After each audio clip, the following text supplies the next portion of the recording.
Welcome to my YouTube channel learning with dignity. My name is Garima. आज हम करेंगे class 7 Hindi NCERT वसंत का पाठ 5 मिठाई वाला। इस कहानी के लेखक हैं भगवती प्रसाद वाजपेयी और लेखक ने इस कहानी में एक पिता के भाव को बताया है कि किस प्रकार से जब वो अपने बच्चे को खो देता है तो वो दूसरे बच्चों में अपनी उस खुशी को तलाशता है। तो चलिए इस कहानी को पढ़ते हैं।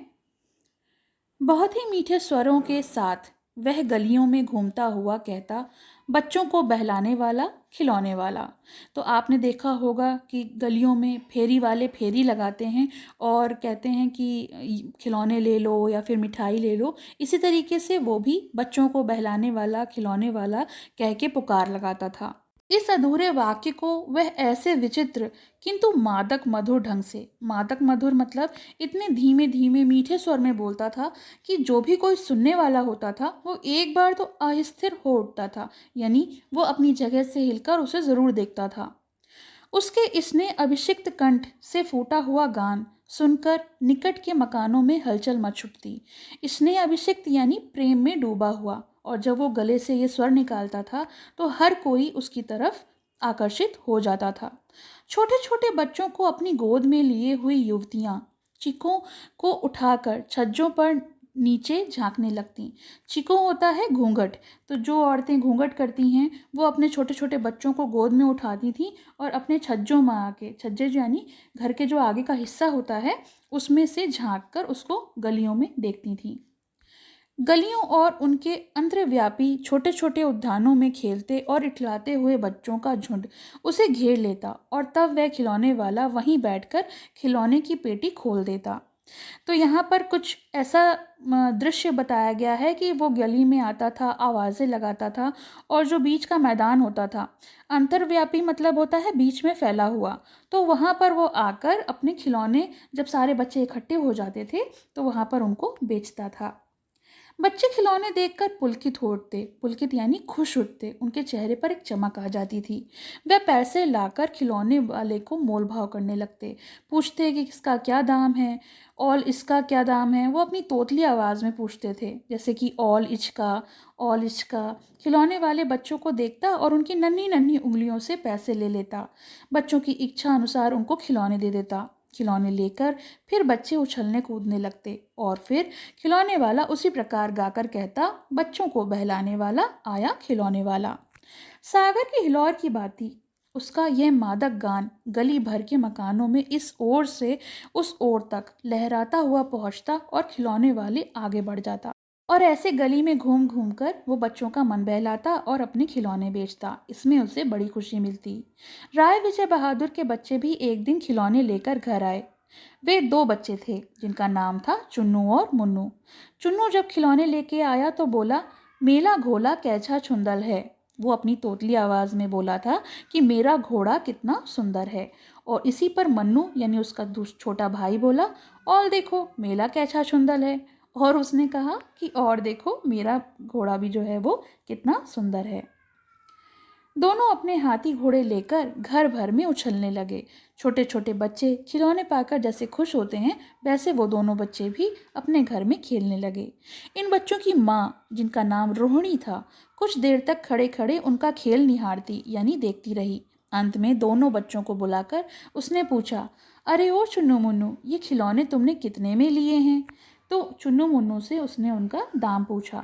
मन्नू बोला, 2 पैसे में यानी 2 पैसे में। खिलौने वाला गया है। रोहिणी सोचने लगी, इतने सस्ते कैसे दे गया, कैसे दे गया, यह तो वही जाने, लेकिन दे तो गया ही है, इतना तो निश्चय है। अब कोई चीज़ अगर कोई सस्ते में दे जाए तो फिर कोई उस पर विचार क्यों करेगा। एक ज़रा सी बात ठहरी मन में और रोहिणी फिर अपने काम में लग गई और फिर इस बात पर उसने कभी भी विचार नहीं किया। इस बात को 6 महीने बीत गए। 6 महीने के बाद नगर भर में 2-4 दिनों से एक मुरली वाला यानी बांसुरी वाला आने का समाचार फैल गया। लोग कहने लगे, भाई वाह, मुरली बजाने में तो ये उस्ताद है यानी माहिर है। मुरली बजाकर गाना सुनाकर वो मुरली बेचता था, सो भी 2-2 पैसे में। और ये बातचीत होती रहती थी कि मुरली भी वो इतनी मधुर बजाता था और बांसुरी का जो दाम है वो भी केवल 2 पैसे था। भला इसमें उसे क्या मिलता होगा, मेहनत भी तो नहीं आती होगी। एक व्यक्ति ने पूछ लिया, कैसे हैं वह मुरली वाला, मैंने तो कभी उसे देखा नहीं है। तो यहाँ पे आसपास के लोगों की बात चल रही है। एक व्यक्ति ने दूसरे व्यक्ति से पूछा कि क्या भाई तुमने उस मुरली वाले को, बांसुरी वाले को देखा है, दिखने में वो कैसा लगता है। तो उसने उत्तर दिया, उम्र में तो उसका अभी कोई ज़्यादा उम्र नहीं है, अधिक नहीं है, 30-32 का लगता है, दुबला पतला गोरा युवक है, बीकानेरी रंगीन साफा, साफा यानी पगड़ी बांधता है। वही तो नहीं है जो पहले खिलौने बेचा करता था। क्या वह पहले खिलौने भी बेचा करता था। तो यहाँ पे वार्तालाप में पता लगा कि इसी तरीके का एक मनुष्य पहले खिलौने बेचा करता था और अब वो आज बांसुरी लेकर आया है। हाँ, जो आकार प्रकार तुमने बतलाया उसी प्रकार का वो भी था, तो वही होगा। पर भाई है एकदम उस्ताद, यानी बांसुरी बजाने में तो बहुत उस्ताद है। प्रतिदिन इसी प्रकार उसकी मुरली वाले की चर्चा होती रहती। प्रतिदिन नगर के प्रत्येक गली में उसका जो मधुर स्वर थे वो सुनाई पड़ते थे। मृदुल मतलब होता है कोमल स्वर, मीठे स्वर सुनाई पड़ते थे। बच्चों को बहलाने वाला, मुरली वाला। तो पहले तो वो खिलौने वाला था और अब वो मुरली वाला था। रोहिणी ने भी मुरली वाले का ये स्वर सुना। तुरंत ही उसने खिलौने वाले का स्मरण हो गया, यानी जैसे ही उसने उसकी आवाज़ सुनी तो उसको वो पुराने वाला खिलौने वाला याद आ गया। स्मरण मतलब होता है कुछ याद आना। उसने मन ही मन कहा, खिलौने वाला भी इसी तरह गा गा कर खिलौने बेचा करता था। रोहिणी उठकर अपने पति विजय बाबू के पास गई। जरा उस मुरली वाले को बुलाओ, चुन्नू मुन्नू के लिए ले लूं, क्या पता ये इधर आए ना आए। वे भी जान पड़ता है कि पार्क में खेलने निकल गए हैं, यानी उस समय बच्चे घर पे नहीं थे। तो रोहिणी ने चुन्नू मुन्नू के लिए बांसुरी खरीदने का सोचा। विजय बाबू उस समय एक समाचार पत्र पढ़ रहे थे, यानी वो एक अखबार पढ़ रहे थे। उसी तरह से लिए हुए वह दरवाजे के ऊपर आकर बोले कि क्यों भाई, किस तरह देते हो मुरली। उन्होंने उससे दाम पूछे। किसी की टोपी गली में गिर पड़ी तो किसी का जूता पार्क में छूट गया और किसी की सोतनी, सोतनी होती है पैजामा, ढीला होकर लटक गया। इस तरह दौड़ते हाँफते सारे बच्चों का जो झुंड था वो वहां आकर रुक गया। एक स्वर में सब बोल उठे, हम भी लेंदे मुरली, हम भी लेंदे मुरली, यानी हम भी खरीदेंगे मुरली। मुरली वाला हर्ष गदगद हो उठा। अब मुरली वाला यही तो चाहता था और वो खुशी से झूम उठा। बोला, सबको देंगे भैया, लेकिन ज़रा रुको, ठहरो, एक एक को देने दो। अभी इतनी जल्दी हम कहीं नहीं लौट जाएंगे, बेचने तो मुरली ही आए हैं। इस समय मेरे पास एक दो नहीं, पूरी 57 यानी 57 जो हैं मुरलियाँ हैं। हाँ बाबूजी, क्या पूछा था आपने, कितने में दी। तो उसने अपना रुख जो है विजय बाबू की तरफ किया और बोले 3-3 पैसे का। पर आपको मैं 2-2 पैसे में ही दे दूंगा। विजय बाबू भीतर बाहर दोनों रूप से मुस्कुरा दिए, क्योंकि वो मन ही मन सोच रहे थे, कैसा है, सबको इतने ही भाव में देता होगा और मुझ पर एहसान लाद रहा है कि आप 2-2 पैसे में ले लीजिए। फिर बोला, तुम लोगों की झूठ बोलने की आदत होती है, देते होंगे सभी को 2-2 पैसे, पर एहसान का बोझ जो है सब पर लाद देते हैं कि भाई हम सबको तो 3-3 में देते हैं, आप चलो 2 में ले लो। मुरली वाला एकदम प्रतिभ हो उठा। मतलब मुरली वाले को ये बात अच्छी नहीं लगी। बोला, आपको क्या पता बाबूजी कि इनकी असली लागत क्या है, यानी जो इनकी कीमत है वो मुझे कितनी पड़ती है। यह तो ग्राहकों का दस्तूर होता है कि दुकानदार चाहे हानि उठाकर, नुकसान उठाकर चीज़ को बेचे, पर ग्राहक को यही लगता है कि दुकानदार जो है वो हमें लूट रहा है। आप भले विश्वास करो या ना करो, लेकिन सच तो यही है बाबूजी कि इसका असली दाम जो है वो 2 पैसा ही है। यानी उस मुरली को वो ना तो मुनाफा लेता था, ना ही वो नुकसान उठाता था, जो दाम होते थे उसी में बेच देता था। आप कहीं से 2 पैसे में ये मुरली नहीं पा सकते। मैंने तो पूरी 1000 बनवाई थी, तब मुझे ये भाव पड़ा था। तो मुरली वाले का कहना था कि मैंने 1000 बनवाई थी, तब मुझे 2 पैसे का दाम पड़ा था, मगर आप कहो कि मैं इसको महंगा बेच रहा हूँ तो ऐसा बिल्कुल भी नहीं है। विजय बाबू बोले, अच्छा मुझे ज़्यादा वक्त नहीं है, जल्दी से 2 दे दो। उनके 2 बच्चे थे तो उन्होंने 2 मुरलियाँ ले लीं। 2 मुरलियां लेकर विजय बाबू फिर अपने मकान के भीतर चले गए। मुरली वाला देर तक उन बच्चों के झुंड में मुरलियां बेचता रहा। उसके पास कई रंग की मुरलियां थीं। रंग बिरंगी मुरलियां सब बच्चों को पसंद होती हैं, तो मुरली वाला उसी तरह से बेच रहा था। जिसको जो रंग पसंद होता वो उसको वो मुरली निकाल कर दे देता। यह बड़ी अच्छी मुरली है, ये तुम लो, और राजा बाबू तुम्हारे लायक ये है। हाँ भैया, इस तरह से करके उसने सारी मुरलियां जो थी वो बेच दी। ले आए पैसे? अच्छा, ये लो तुम्हारे लिए, मैंने पहले से ही निकाल कर रखी थी। तुमको पैसे नहीं मिले? अरे, तुम्हारी अम्मा ने ठीक से दिए नहीं होंगे। धोती पकड़कर पैरों में लिपटकर अम्मा से मांगो, मिल जाएंगे। वो इस तरह से तरकीब लगाकर अपने माँ बाप से पैसे मंगवा ही लेता था, और बच्चे अपने माँ बाप से पैसे ले आते थे। अब की बार मिल जाएंगे, दुअन्नी है तो क्या हुआ, लाओ दे दो, ठीक हो गया ना हिसाब, मिल गए पैसे। इस तरीके से मोल भाव करके वो सारे बच्चों को, जिनके पास पैसे होते थे नहीं होते थे, सबको वो मुरलियां दे देता था। सब ले चुके, तुम्हारी माँ के पास पैसे नहीं थे? अच्छा चलो तुम भी लो, और अब मैं चलता हूँ। इस तरह से मुरली वाला आगे बढ़ गया। यानी जिन बच्चों ने पैसे दिए उनको भी मुरली दे दी, और जिनने नहीं दिए उनको भी देकर वो आगे बढ़ गया। आज अपने मकान में बैठी हुई रोहिणी मुरली वाले की सारी बातें सुनती रही। आज भी उसने अनुभव किया कि बच्चों के साथ इतने प्यार से बात करने वाला फेरी वाला पहले कभी नहीं आया। फिर वह सौदा भी कैसा सस्ता बेचता है, भला आदमी जान पड़ता है। यहाँ पर वो उसके चरित्र के बारे में सोच रही है कि मुरली वाला जो है इतने सस्ते में बेच देता है, बच्चों से प्यार भी करता है, और भला आदमी जान पड़ता है। समय की बात है, वो बेचारा इस तरह मारा मारा फिरता है। पेट के लिए ही सब करता होगा, यानी भूख लगती है तो इंसान कमाने के लिए कुछ भी कर ही सकता है, ऐसा वो सोच रही थी।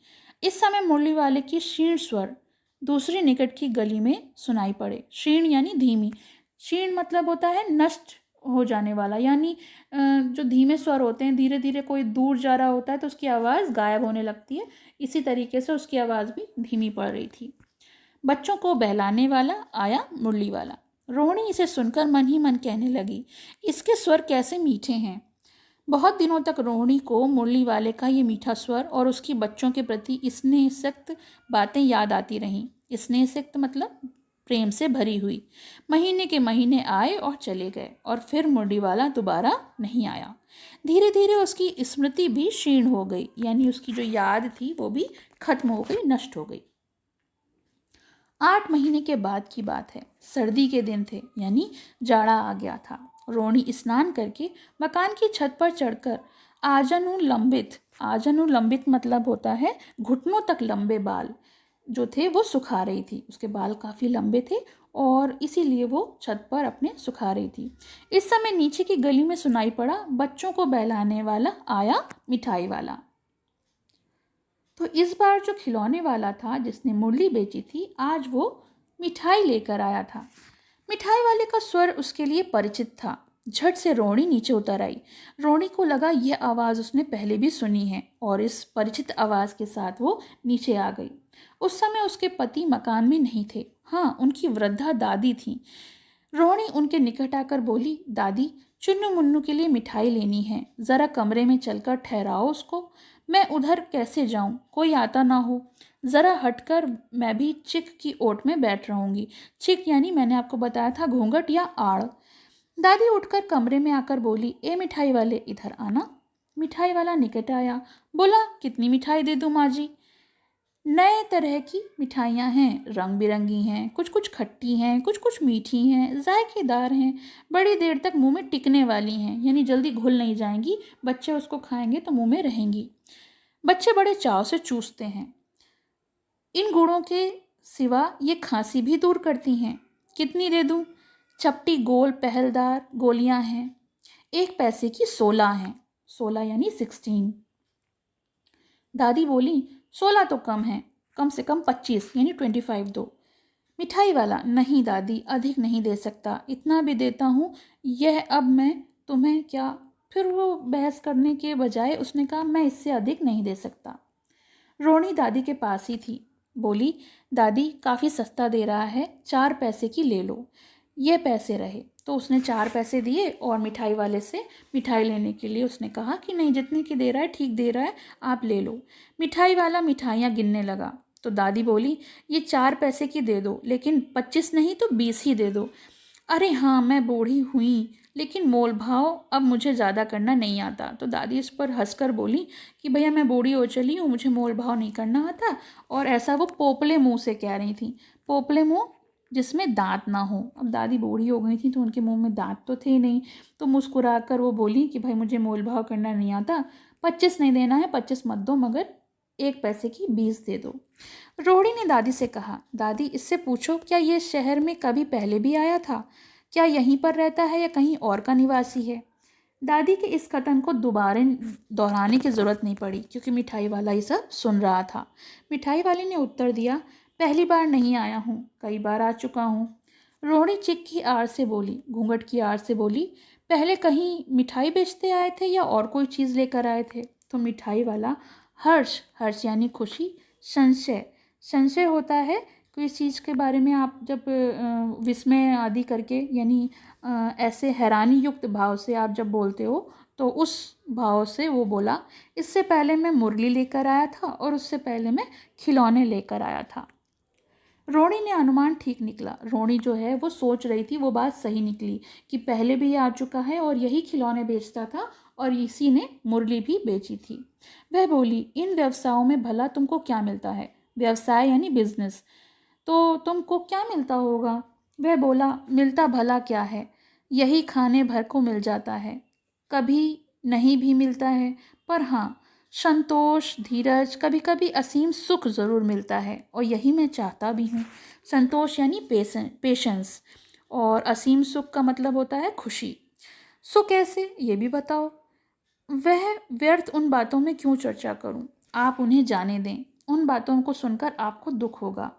जब इतना बताया है तो ये भी बता दो। और रोहिणी काफ़ी उत्सुक थी, उत्सुक यानी काफ़ी क्यूरियस थी इस बात को लेकर कि ये बताए तो कि ऐसा ये क्यों करता है। तुम्हारा हर्जा नहीं होगा, मैं मिठाई और भी खरीद लूँगी, तो तुम्हारा नुकसान नहीं होगा, इसी बहाने मैं तुमसे और मिठाई खरीद लूँगी। अतिशय गंभीरता के साथ मिठाई वाले ने कहा। अतिशय यानी बहुत अधिक गंभीर, काफ़ी सीरियस होकर मिठाई वाला कहने लगा, मैं भी अपने नगर का एक प्रतिष्ठित आदमी था। प्रतिष्ठित यानी जिसका मान सम्मान होता है। मकान, व्यवसाय, गाड़ी, घोड़े, नौकर चाकर सभी कुछ था, यानी खूब संपत्ति थी उसके पास, अमीर आदमी था। स्त्री थी, छोटे छोटे 2 बच्चे भी थे।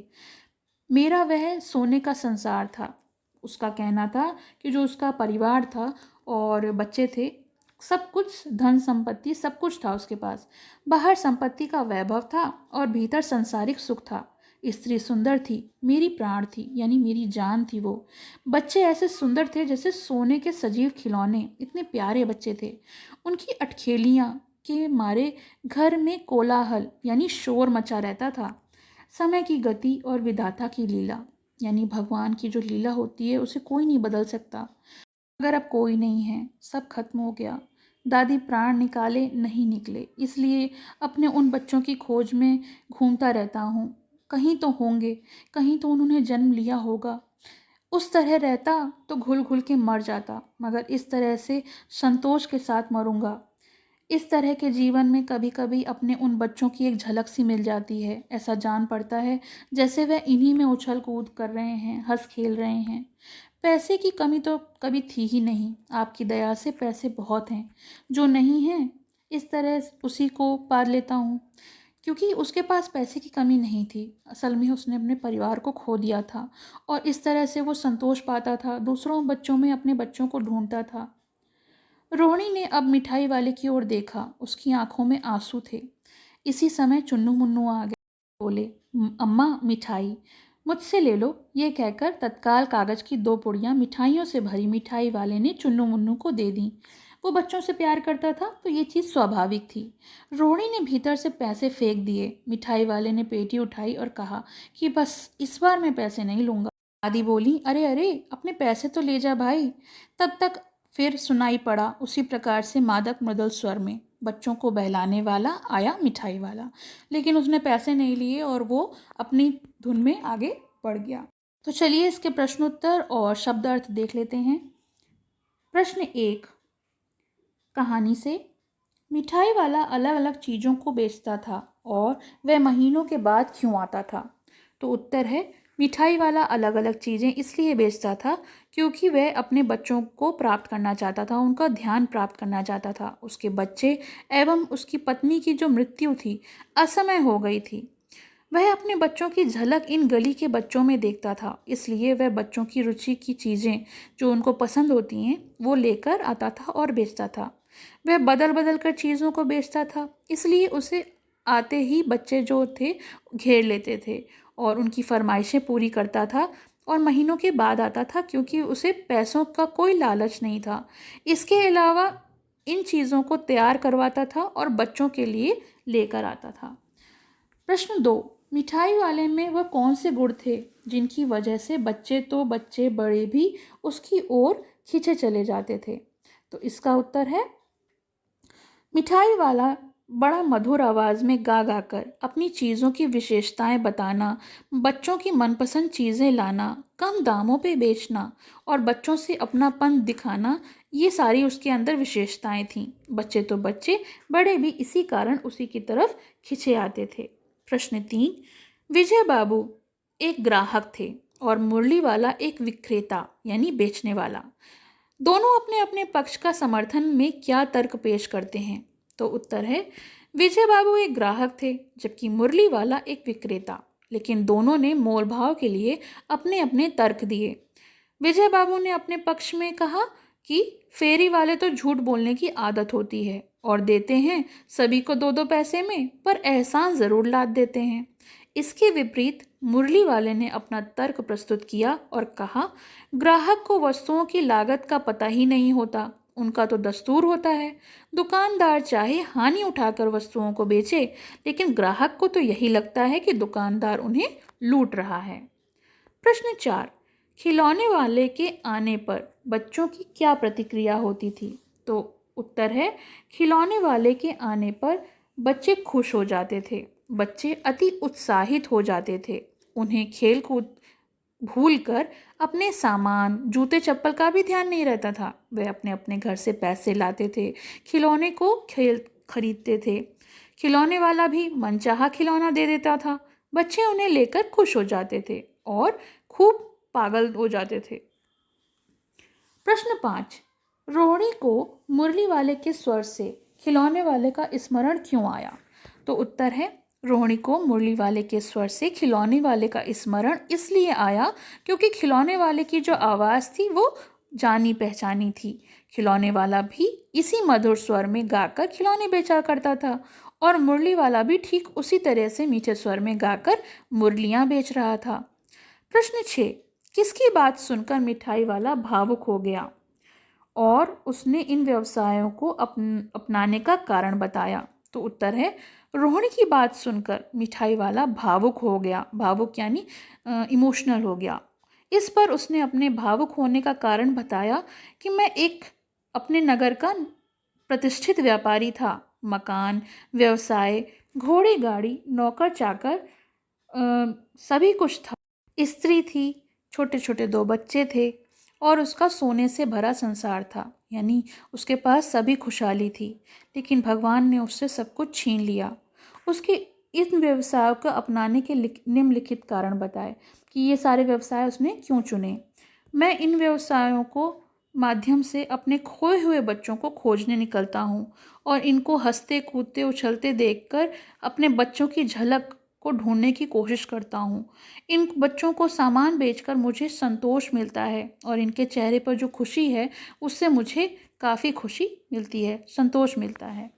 प्रश्न 7 अब इस बार ये पैसे नहीं लूँगा, कहानी के अंत में मिठाई वाले ने ऐसा क्यों कहा? तो उत्तर है, मिठाई वाले के जीवन का रहस्य कोई नहीं जानता था, लेकिन जब उसने अपने बारे में सब कुछ दादी और रोहिणी को बता दिया तो उसी समय रोहिणी के छोटे छोटे जो बच्चे थे, चुन्नू और मुन्नू, उन्होंने मिठाई मांगी।